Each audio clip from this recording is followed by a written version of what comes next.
Sir Don's TV.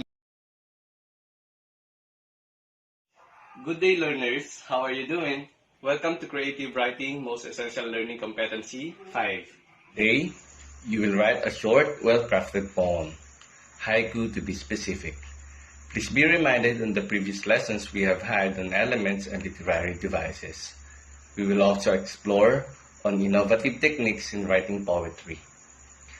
Do not worry, I will define and describe haiku with examples, after which you will be guided to write one for an initial activity. So, get a sheet of paper and pen for note-taking and for activities. What should you know? Haiku is a type of Japanese poetry. Many haiku are about nature or the seasons. A haiku has 3 lines which do not rhyme or rarely rhyme. The first line has 5 syllables, the second has 7, and the last line has 5, having the 5-7-5 pattern. Although generally written about nature, you can pick any topic you want for your haiku, just as long as it follows the correct format. Example, in the spring flowers bloom, like pretty ladies dancing, I want to dance too. The literary device used in this haiku is simile. You may count the number of syllables per line to check the 5-7-5 pattern.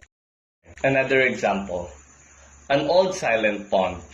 A frog jumps into the pond, splash. Silence again. The literary device used in this haiku is imagery. You may count the number of syllables per line to check the 5-7-5 pattern. Let us apply what you know. This is a guided activity. Let us write a haiku about winter, or feel free to choose any weather you like, for example, rainy or sunny. For step 1, let's brainstorm a list of ideas that remind you of your chosen weather or season. Example, snow, cold, ski, sled, coats, mittens, hats, scarves, hot chocolate, fireplace, boots, wet, and more. Now it's your turn to brainstorm on your choice. Next step, using your ideas, write a haiku about your choice. Remember that your poem should be 3 lines, the first having 5 syllables, the second line having 7 syllables, and the third line having 5 syllables. Remember to use elements and literary device like simile, imagery, metaphor, and others. Example, cold snow dripping down, hands shivering in mittens, wishing for the sun. Try now, you can do it. Now, it is time for us to strengthen your understanding. Write a haiku about your favorite holiday. Write independently this time. Gear up with paper, pen, and the power of imagination. Step 1. Think of at least 6 ideas that relate to your favorite holiday. Examples are the different types of food, how decorations show the holiday, or things people do to celebrate the holiday. You can do it right now. Great start. For step 2, write your own short, well-crafted poem, remembering the haiku format, the 5-7-5 syllable pattern. Remember to use elements and literary devices like simile, imagery, metaphor, and more. Are you done? Great job. Congratulations for completing today's task. Good day, learners. How are you doing? Welcome to Creative Writing Most Essential Learning Competency 5.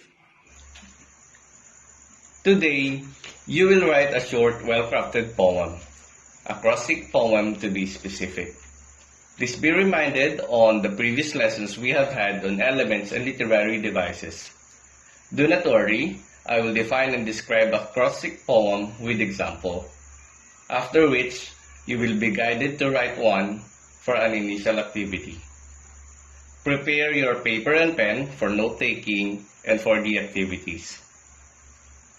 What should you know? Acrostic poetry is the art of giving meaning to a word or phrase through the use of the word or phrase itself. This format is generally referred to as a named poem. A named poem takes the letters of the word or phrase and a single sentence is written of that letter. Each sentence is related to the theme of the word or phrase. A Cry for Help is an example of an acrostic poem that tackles the tough issue of bullying. Let's read the example. Brutal beatings beyond the feeling of pain. Understanding this hurt might get me closer to being sane. Love is a myth. Life has become like a work of Stephen King. You don't know what it's like. I'm treated like just something.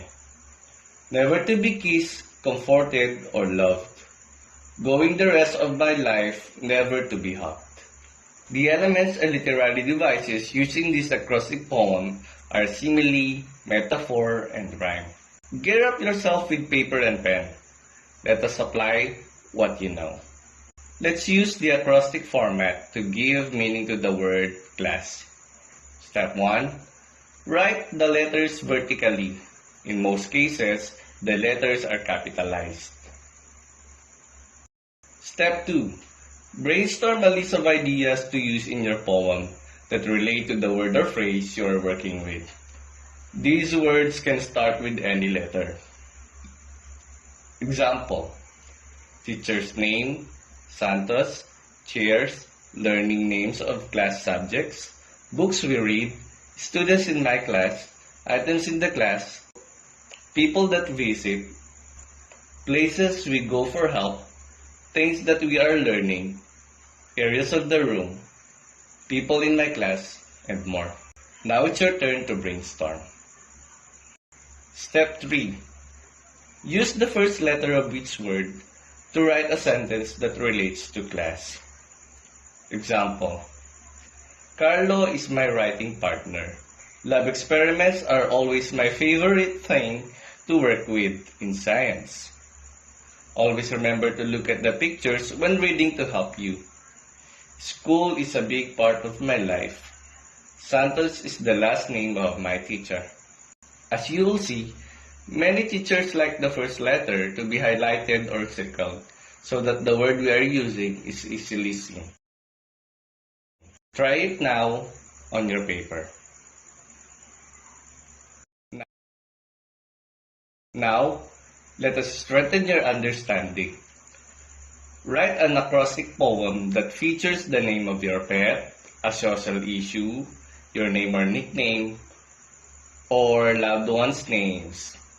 Step 1. Write the letters vertically. In most cases, the letters are capitalized. Step 2. Brainstorm a list of ideas to use in your poem that relate to the word or phrase you are working with. These words can start with any letter. Brainstorm now. Step 3. Write the letters vertically and write a themed sentence for each letter. Remember to apply elements and literary devices.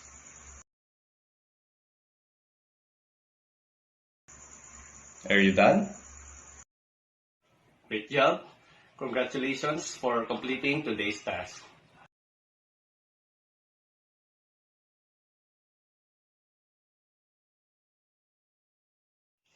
Good day, learners. How are you doing? Welcome to Creative Writing Most Essential Learning Competency 5. Today, you will write a short, well-crafted poem. Rhyming poem to be specific. Please be reminded on the previous lessons we have had on elements and literary devices. Do not worry, I will define and describe rhyming poem with examples.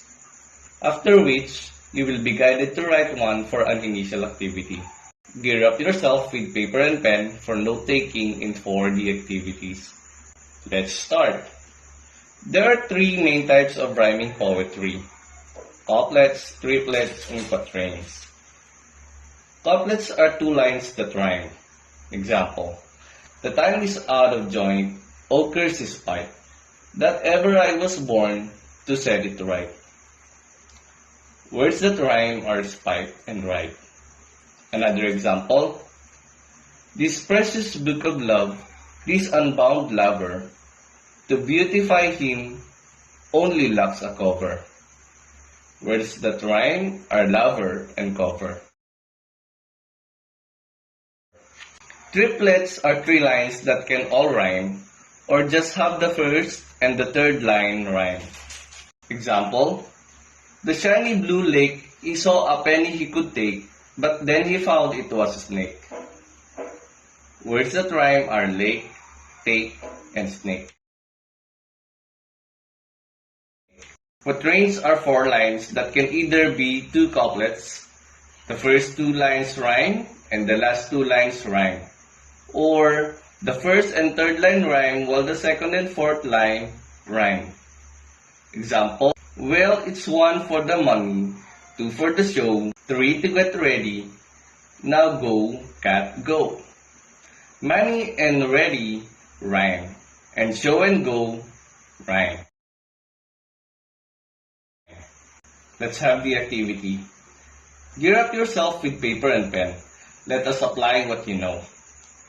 Let us write a couplet, triplet, and a quatrain about going to the beach. Step 1. Brainstorm a short list of things you do and items you bring when you go to the beach. You can also think of other beach ideas like sunny weather and wearing your bathing suit. Example, hot outside, sun is shining, swimming with the fish, building sandcastles, tanning on the beach towel, hearing the waves, sand in my toes, finding seashells, watching people surfboard and jet ski, forgot my sunscreen, and other related ideas. It's now your turn to brainstorm. Step 2. Use the ideas to write your rhyme poem. Spice up also with elements and literary devices. Here are my examples. Example couplet. I thought going to the beach would be grand. Then I remembered I was allergic to sand. Example triplet. The sun was shining today. I could not wait to play. The beach would be my getaway. Example quatrain. I went swimming in the waves. I made friends with the fish. Then I laid on my towel and soaked up some rays, and made living at the beach my only wish.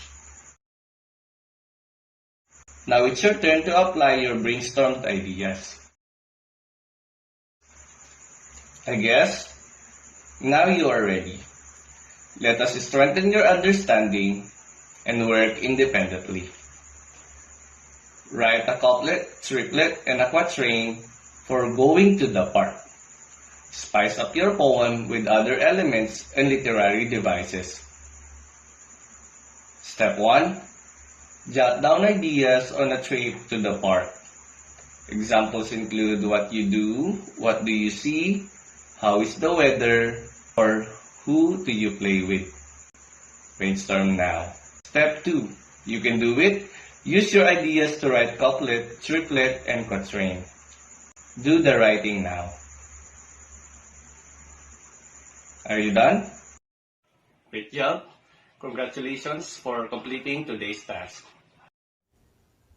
All you have to do now is to transfer all your written poems in the link found in the description of this video lesson. Again, please do not forget to like the video, comment down your learning, subscribe, and hit the notification bell to be informed with the next video lesson. Again, thank you and God bless.